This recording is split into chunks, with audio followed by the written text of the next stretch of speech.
কেন্দ্রীয় সরকারের এই প্রকল্পের মাধ্যমে যদি আপনি লোনটি নিয়ে থাকেন তাহলে কিন্তু আপনি অতিরিক্ত সুবিধা পেয়ে যাবেন। যেমন এই লোন যত টাকাই নেন না কেন আপনাকে তার উপরে কোনো সুদ দিতে হবে না। দ্বিতীয়ত, এই প্রকল্পে আবেদনের জন্য আপনার প্যান কার্ড ও সিভিল স্কোরের কোনো প্রয়োজন পড়ে না। এবং তৃতীয়ত, আপনার এই লোনটা নিতে গেলে আপনাকে কোনোরূপ কোনো গ্যারেন্টার জমা দিতে লাগবে না।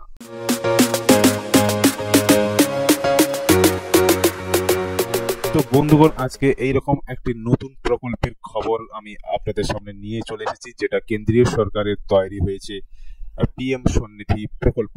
কারণ দেখুন, এখন সাধারণ মানুষ নানান রকম অ্যাপসের মাধ্যমে লোনগুলো নিচ্ছে, আর লোনগুলো নিয়ে নিজের পায়ে নিজেরা কুড়োল মারছে। সেই কথা চিন্তা ভাবনা করে আমাদের মোদী সরকার, উনি যাদের লোনের প্রয়োজন, মানে যে সমস্ত সাধারণ জনসাধারণের লোনের প্রয়োজন, তাদের লোন দেওয়ার একটি নির্দিষ্ট প্রকল্প চালু করলেন। তার নাম পিএম স্বনিধি প্রকল্প। এই পিএম স্বনিধি প্রকল্পের মাধ্যমে সরকার থেকে অটোমেটিক ভাবে আপনাকে লোন দেওয়া হবে।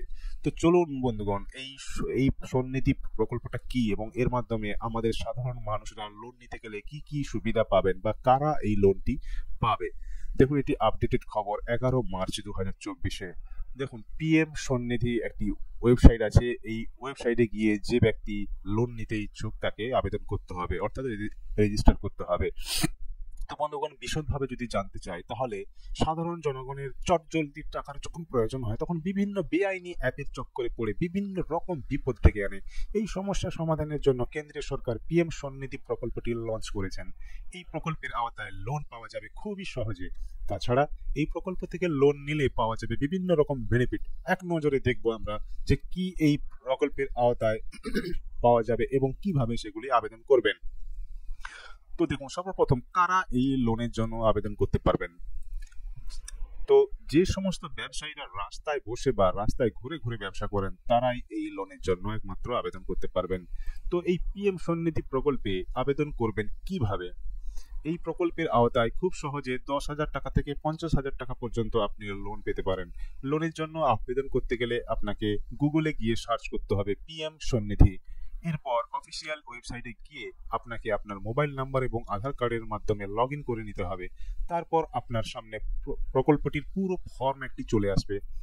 সেই ফর্মটিকে আপনাকে সঠিক পদ্ধতিতে এবং সঠিক তথ্য দিয়ে ফর্মটি পূরণ করতে হবে এবং সাবমিট করতে হবে। তো পিএম স্বনিধি প্রকল্পে আবেদনের জন্য কি কি ডকুমেন্টস লাগবে দেখুন। যেহেতু আবেদনের সময় আপনি আপনার আধার কার্ডের মাধ্যমে কেআইসি করবেন, সেহেতু আপনার কাছে শুধু আপনার পাসবইয়ের ফটোকপি অথবা ব্যাংক স্টেটমেন্ট চাওয়া হবে, যা আপনাকে আবেদন করার সময় ডকুমেন্টস হিসেবে সেটিকে আপলোড করতে হবে। ব্যাংকের পাসবুক অথবা স্টেটমেন্ট আপনাকে 1 MB সাইজের মধ্যে সাইজ রাখতে হবে, যেটাকে আপনি আপলোড করবেন। এরপর দেখুন, আবেদন করার কতদিন পরে লোনটি পাবেন। দেখুন, আবেদন পূরণ হলে আগামী 7 দিনের মধ্যে ব্যাংক থেকে আপনার কাছে একটি ফোন আসতে পারে এবং আপনাকে ব্যাংকে গিয়ে ডকুমেন্টস ভেরিফিকেশন করাতে হতে পারে। এরপর ব্যাংক আপনাকে লোন দিয়ে দেবে। এছাড়াও আবেদনের শেষে যে রেজিস্ট্রেশন নাম্বারটি আপনাকে দেওয়া হবে বা আপনি যেটা পাবেন, সেটা দিয়ে আপনি আপনার লোনের স্ট্যাটাসটা চেক করতে পারবেন। তো দেখুন, পিএম স্বনিধি প্রকল্পের সুবিধাগুলো কি কি। তো বন্ধুগণ, আমি শুরুতেই আপনাদের জানিয়েছি, অন্যান্য লোনের তুলনায় এই লোনে আপনি বিশেষ কিছু অতিরিক্ত সুবিধা পাবেন। যেমন প্রথমত সুবিধা যেটা হচ্ছে, আপনি যত টাকায় লোন নেন না কেন সেটা আপনাকে তার উপরে কোনো সুদ দিতে হবে না। দ্বিতীয়ত, এই প্রকল্পের আবেদনের জন্য আপনার প্যান কার্ড ও সিভিল স্কোরের কোনো প্রয়োজন পড়ে না। কিন্তু জেনারেলি আপনি যে কোনো ব্যাংক থেকে যত টাকা লোন নেন, আপনার সিভিল স্কোর সেখানে প্রয়োজন হয়। যদি আপনার সিভিল স্কোর যদি বেশ ভালো থাকে তাহলে আপনাকে একটা ভালো অ্যামাউন্টের লোন দেওয়া হয়, আর যদি সিভিল স্কোর যদি কম থাকে তাহলে তার থেকেও আপনাকে কম টাকা লোন দিতে পারে।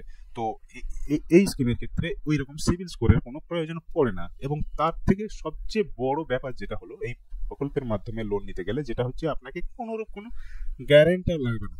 আপনি এমনি সাধারণভাবে যদি আপনি ব্যাংক থেকে লোন নিতে চান বা যে কোনো অ্যাপস থেকে যদি আপনি লোন নিতে চান, তাহলে আপনাকে সেক্ষেত্রে একটা গ্যারান্টার হয়ে আপনাকে কাউকে গ্যারান্টারের সই করতে হবে বা গ্যারান্টার হিসেবে আপনাকে কোনো কিছু শো করাতে হবে। কিন্তু এই ক্ষেত্রে আপনাকে কোনো গ্যারান্টার জমা দেওয়ার কোনো প্রয়োজন নেই।